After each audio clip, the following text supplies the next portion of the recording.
Perpisahan selalu menyisakan kesusahan, tetapi bisa juga kesusahan menyebabkan perpisahan. Keduanya terkait erat. Bila perpisahan menyebabkan kesusahan, itu adalah hal biasa.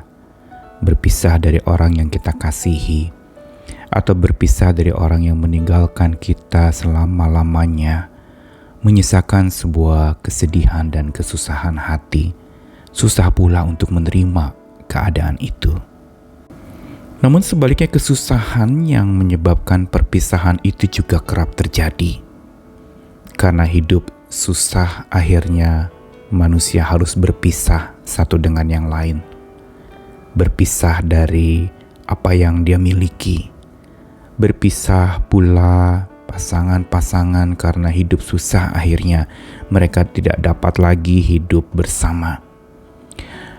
Kesusahan menyebabkan perpisahan. Namun ada satu yang tak pernah dapat terpisahkan oleh kesusahan apapun juga. Apakah itu?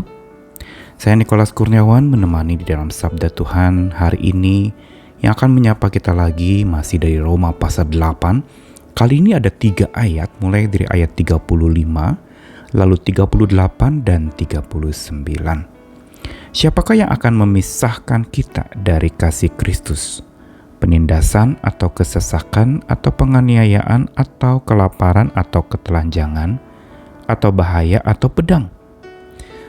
Lalu ayat 38 sampai 39, sebab aku yakin bahwa baik maut maupun hidup, baik malaikat-malaikat maupun pemerintah-pemerintah, baik yang ada sekarang maupun yang akan datang, atau kuasa-kuasa baik yang di atas maupun yang di bawah, ataupun sesuatu makhluk lain, tidak akan dapat memisahkan kita dari kasih Allah yang ada dalam Kristus Yesus, Tuhan kita.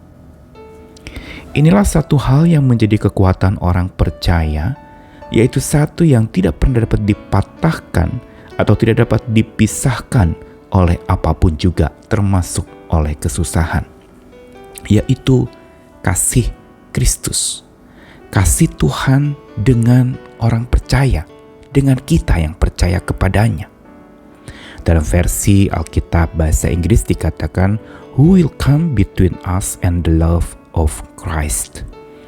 Siapa yang akan ada di antara kita dengan kasih Kristus?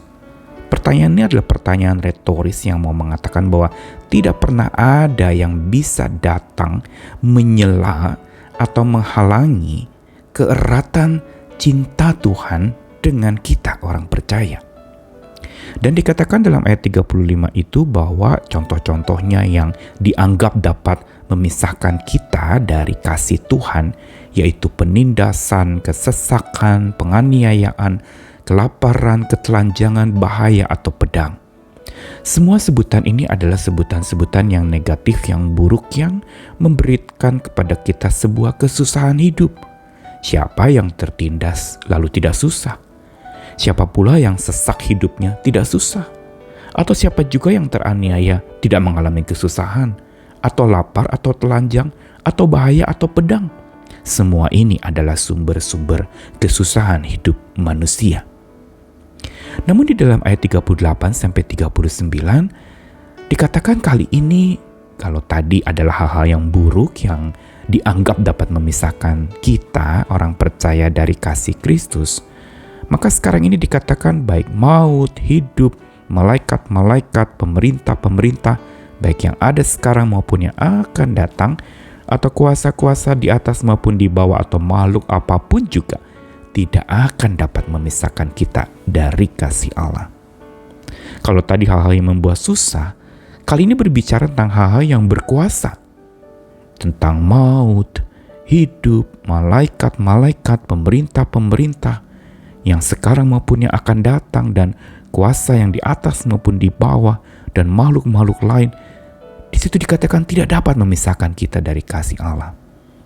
Seolah Rasul Paulus mau mengatakan kepada jemaat di Roma dengan ayat ini, bahwa yang tidak dapat memisahkan kita dari kasih Kristus itu adalah hal-hal yang buruk, termasuk juga hal-hal yang baik atau yang berkuasa. Kesusahan dan kekuasaan itu tidak dapat memisahkan kita dari kasih Kristus. Bagian ini mau mengingatkan kepada kita betapa kuatnya dan betapa dahsyatnya bila kasih Tuhan itu sudah datang melanda hidup orang percaya. Kasih itu akan merekatkan. Kasih yang melekat di dalam jiwa orang percaya itu akan merekatkan begitu kuat sampai dikatakan tidak akan ada yang bisa datang menyela atau memisahkan atau menjauhkan kita dari kasih Tuhan. Apapun itu, hal baik maupun buruk, kekayaan atau kemiskinan, kejayaan atau kegagalan, tak satu pun dapat memisahkan kita dari kasih Tuhan. Inilah yang justru jadi pegangan kita saat dimana kita mengalami yang namanya perpisahan mendatangkan kesusahan atau kesusahan mendatangkan perpisahan. Ingat, ada satu yang tak pernah dapat terpisahkan dari hidup kita, yaitu kasih Tuhan. Dia melekat erat. Dia jadi perekat, bahkan mengatasi segala sekat-sekat yang dibangun manusia dalam hubungan dengan sesamanya. Segala sekat-sekat yang memisahkan, itu semua dapat diatasi bila kita merekatkan diri kepada kasih Kristus dan mengandalkan kasih Kristus yang merekatkan kita dengan Dia dan juga dengan umatnya. Karenanya Roma 8 ini menjadi sebuah berita pengharapan bagi mereka yang mungkin mengalami kesusahan atau perpisahan, yaitu ada satu yang tak pernah dapat terpisahkan dari hidup kita. Sekalipun kita menghadapi berbagai macam perpisahan, berbagai macam kesusahan, kasih Tuhan tidak pernah memisahkan, juga tidak pernah menyusahkan kita.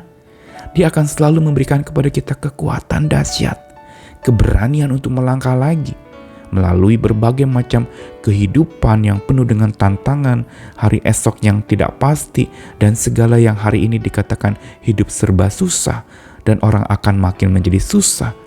Ingat, ada satu yang tak pernah terpisah dari hidup kita, yaitu kasih Tuhan, dan itu yang kita butuhkan saat kita menghadapi hal-hal yang susah. Sabda Tuhan hari ini memberitahukan kepada kita tentang supremasi kasih Allah, yaitu kasih Allah itu sekali dia melekat erat dalam jiwa orang percaya, ia akan merekatkan kita. Dia akan merekat kuat dalam jiwa kita, sekaligus dia memampukan kita untuk hidup saling rekat dekat dengan orang lain, bahkan orang yang mungkin kita tidak kenal, mungkin orang yang berseberangan dengan kita.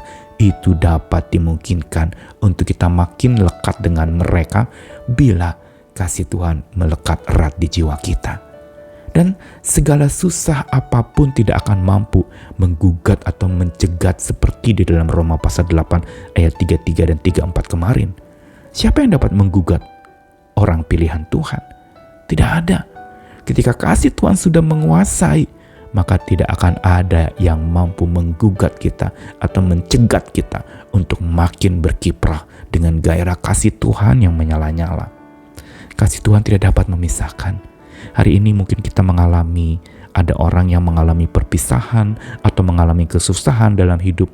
Ayo datang kepada Dia yang tidak pernah mau terpisah dari kita. Kasih-Nya dahsyat, keagungan anugerah-Nya selalu melingkupi kita. Dan jangan mau kita dipisahkan oleh apapun juga, karena kita tidak pernah terpisahkan dari kasih Tuhan yang terus melekat. Andalkan itu, jadikan kekuatan saat hidup susah, saat kita menghadapi keterpisahan. Mari datang kepada Dia yang tak pernah mau berpisah dari kita. Kasih-Nya oleh pimpinan Roh Kudus-Nya akan memampukan kita menginsyafi, sadar bahwa Dia selalu ada, melekat erat, melekat kuat dalam jiwa kita. Selamat menjalani hari-hari ini bersama dengan Tuhan yang tak pernah terpisahkan dari kita, dan Tuhan yang selalu mengeratkan kita dengan sesama kita. Tuhan mengasihi kita dengan kasih-Nya yang dahsyat. Amin.